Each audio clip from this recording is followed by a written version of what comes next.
ज़ियाबीतस की पहली दफ़ा तशख़ीस होती है तो अक्सर लोग इसी शशोपंज में रहते हैं कि इसका इलाज कब शुरू करना चाहिए, कैसे होगा, कितनी देर तक चलेगा, खाली परहेज़ और वर्जिश से बात बन जाएगी या दवाएं भी खानी पड़ेंगी। और जब बात दवाओं पे आती है तो हमारे अक्सर लोग दवाओं से बचना चाहते हैं, दवाई शुरू करने में देर कर देते हैं और कोशिश उनकी ये होती है कि दवाई अगर है भी तो उसे कम से कम रखा जाए। तो यही जो आपके मखमसे हैं, यही आपके शशोपंज हैं, यही हमारा आज का मौजू है।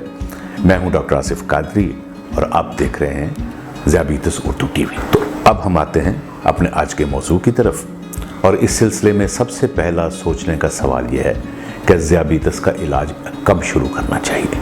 इसका जवाब इंतहाई सादा है कि फ़ौरन शुरू करना चाहिए। जैसे ही आपको पता चला कि आपको ज़ियाबीतस है तो उसमें देर करने से कोई फ़ायदा नहीं होने वाला, बल्कि यहाँ ये बात समझने वाली है जो अक्सर लोग जानते भी हैं लेकिन शायद इस पर ध्यान नहीं देते कि ज़ियाबीतस मुसलसल बढ़ते रहने वाला मर्ज़ है और मुस्तकिल मर्ज़ है। शुरू में आपकी दवा कम होती है, आहिस्ता आहिस्ता दवा बढ़ती जाती है, फिर 1 नहीं 2 3 सो मामला ऐसे ही आगे चलता रहता है। कुछ लोगों को जल्दी इंसुलिन की ज़रूरत पेश आती है, कुछ को बाद में आती है। लेकिन जो चीज़ आपके मर्ज़ की बढ़ने की रफ्तार को कम करती है, जो मर्ज़ की शिद्दत में कमी लाती है, वो सिर्फ 2 चीज़ें हैं। एक आप वज़न में कमी और वर्जिश, और दूसरे शुगर का अच्छा कंट्रोल। यानी जितनी आपकी शुगर का कंट्रोल अच्छा होगा, नॉर्मल के करीब होगा, उतनी ही मर्ज़ बढ़ने की रफ्तार कम होगी। अगर आपकी शुगर थोड़ी सी भी ज़्यादा रहने लगेगी तो आहिस्ता आहिस्ता आपकी शुगर की शिद्दत में इजाफा होता चला जाएगा। सादा लफ्ज़ों में हम ये कह सकते हैं कि ब्लड शुगर अगर ज़्यादा हो तो वो लबलबे को नुकसान पहुंचाती है। इसलिए इलाज शुरू करने में ताख़ीर का मतलब ये है कि आप मर्ज़ को बढ़ने का मौका दे रहे हैं। जहाँ तक सवाल है खुराक और परहेज़ का, तो खाली खुराक और परहेज़ से इलाज करने का रिवाज आज से को 20-25 साल पहले था। अब वक्त ने साबित कर दिया है कि खाली परहेज़ और वर्जिश से आम तौर पर शुगर काबू में नहीं आती। बेहतर होता है कि शुरू ही से दवाई शुरू की जाए। इसका ये मतलब हरगिज़ नहीं है कि आप परहेज़ और वर्जिश ना करें, वो तो आपको करना ही है, उसके साथ भी दवा लेनी पड़ती है। लेकिन चलिए, अगर आप ये तजुर्बा करना भी चाहते हैं कि आप शुरू में खाली परहेज़ और वर्जिश करते हैं, तो फिर साथ साथ ब्लड शुगर भी चेक कीजिए और देखिए कि आपकी वर्जिश और परहेज़ का कोई फ़ायदा हो भी रहा है या नहीं। और अपने लिए एक वक्त की हद मुकर्रर कीजिए कि इतनी देर तक मुझे ये तजुर्बा करना है, इतनी देर तक अगर शुगर कंट्रोल ना हुई तो फिर मुझे दवाई शुरू कर लेनी है। तो इसके लिए 1.5 से 2 महीने, हद 3 महीने काफ़ी होते हैं। अगर 3 महीने बाद भी आपकी शुगर ज़्यादा है तो फिर आपको दवा शुरू करने में ताख़ीर नहीं करनी चाहिए, फ़ौरी तौर पर किसी डॉक्टर साहब से मिलना चाहिए। जहाँ तक दवाओं का सवाल है, ये थोड़ा सा पेचीदा और टेक्निकल मामला है। कोई भी दवा शुरू करने से पहले हमें बहुत सारी चीज़ें देखनी पड़ती हैं। पहली ये कि आपकी शुगर है कितनी। जिसकी शुगर कम है, थोड़ी सी ज़्यादा है, उसे कम दवा की ज़रूरत होगी। जिसकी बहुत ज़्यादा है उसको ज़्यादा दवा की ज़रूरत होगी। हो सकता है कुछ लोगों को शुरू ही से इंसुलिन शुरू करनी पड़े।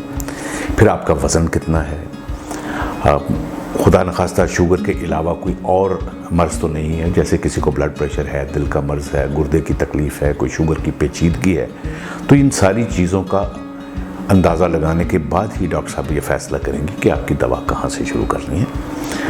और दवा शुरू करना असल इलाज नहीं है। इलाज तो शुगर को कंट्रोल करना है। अगर आपने दवा शुरू कर ली है तो आपको बाकायदगी से शुगर चेक करनी है। अगर शुगर ज़्यादा आ रही है तो डॉक्टर साहब से मशवरा कीजिए ताकि वो आपकी दवा बढ़ाएं, नॉर्मल हद में रखने की कोशिश करें।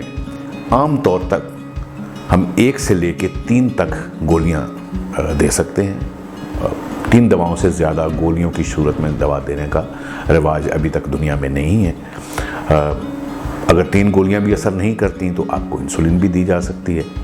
ये गोलियों के साथ भी हो सकती है, गोलियों के बगैर भी हो सकती है और बिल्कुल शुरू में भी दी जा सकती है।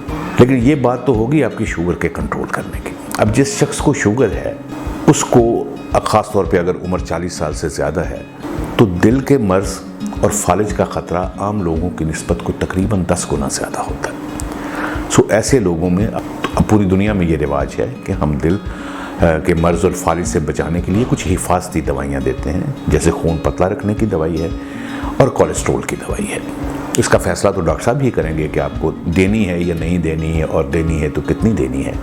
लेकिन ये दवाएं अगर देनी हैं तो ये भी मुस्तकिल है, क्योंकि जाहिर है कि अगर आप इन खौफनाक कॉम्प्लिकेशन से, पेचीदगियों से बचना चाहते हैं तो आप सारी ज़िंदगी बचना चाहते हैं, थोड़ी देर के लिए तो नहीं चाहते। सो इस लिहाज से शुगर के मरीज़ को 1 से लेके 3 तक दवाएं तो शुगर के लिए चाहिए होंगी। अगर आपकी उम्र 40 या 50 से ज़्यादा है तो हो सकता है कि आपको हिफाजती दवाइयों की ज़रूरत भी पड़े। फिर अगर आपको शुगर के अलावा कोई और तकलीफ़ है, जैसा कि अक्सर लोगों को जिनको ज़ियाबीतस होती है उनमें से बहुत से लोगों को साथ ब्लड प्रेशर होता है, तो ब्लड प्रेशर की दवा अलहदा से होगी। अगर किसी को दिल की तकलीफ़ है तो दिल की दवाएं अलहदा से होंगी। फिर अगर खुदा न खास्ता आपने मर्ज़ को शुरू में नहीं पकड़ा, उसका शुरू में इलाज नहीं हुआ और उसमें कोई पेचीदगियाँ पैदा हो गई हैं, जैसे लोगों के पाँव सुन्न हो जाते हैं, आँखों की खराबी है, तो उसके लिए भी दवाओं की ज़रूरत पेश आ सकती है। सो इन सारी चीज़ों को मिला के अगर आप ये देखें तो शुगर के मरीज़ को आम तौर पर 5-6 से लेके 10 तक दवाइयों की ज़रूरत होती है। ये तमाम दवाइयाँ ज़रूरी हैं और इन्हें मुस्तकिल जारी रखना पड़ता है, आप इन्हें छोड़ नहीं सकते। आप इनमें नागा करेंगे, छोड़ेंगे तो जाहिर है कि आपके मर्ज़ में कहीं ना कहीं कोई ना कोई कमी रह जाएगी। और इसके साथ साथ शुगर को चेक करते रहिए। अगर आपकी शुगर बढ़ रही है या मुसलसल ज़्यादा आ रही है तो फौरी तौर पे डॉक्टर साहब से बात कीजिए। दवाओं में खुद से अदल बदल करने की कोशिश मत कीजिए, इससे आप ही का नुकसान होने का ख़तरा है। और याद रखिए कि दवाई से बढ़ के आपका कोई दोस्त, दवाई से बढ़ के आपका कोई हमदर्द नहीं है। जो लोग आपके लिए हर तरह से अपनी कुर्बानी देने के लिए तैयार हैं, आपके घर के अफराद आपकी केयर करते हैं, आपके खाने का ध्यान रखते हैं, आपको वक्त पे दवाई देते हैं, वो शख्स भी आपकी 1 मिलीग्राम भी शुगर कम नहीं कर सकते। ये जब भी कंट्रोल में लानी है दवाई ने लानी है। आपका ब्लड प्रेशर कम करना है तो दवाई ने करना है। तो जितनी भी आपकी तकलीफ़ें हैं उनमें आपका असल हमदर्द आपकी दवा है। इससे दोस्ती लगाइए, इसे दुश्मन समझना छोड़िए, आपकी ज़िंदगी आसान हो जाएगी। और इसके साथ ही डॉक्टर आसिफ को इजाज़त दीजिए। अगर ये वीडियो आपको पसंद आई है तो इसे लाइक कीजिए और हमारे चैनल को सब्सक्राइब कीजिए। खुदा हाफिज़।